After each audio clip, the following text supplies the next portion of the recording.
Hello guys and welcome back to the channel, where today guys I'll be showing you how to search for companies recruiting entry-level grades in Glassdoor. So guys, the first thing that you actually need to do is go to glassdoor.com and you'll be greeted by a website like this.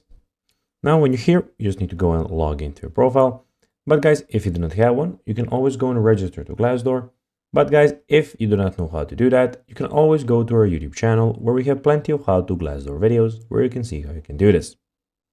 Now guys, that we got that out of the way, let's see what we actually have in front of us here. So as you can see here, we have the Glassdoor website where we have a lot of different options. One of them is the community, where you can click on the plus button to click on the posts and post something that you want. Or you can go and just click on the search bar to see some other people's posts.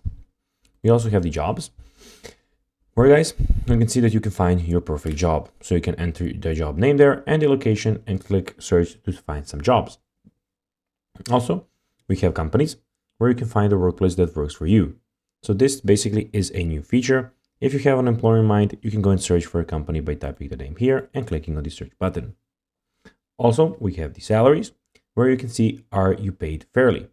So basically, you can go and find out if you have been paid fairly by typing the job name here and the location, and that's basically that.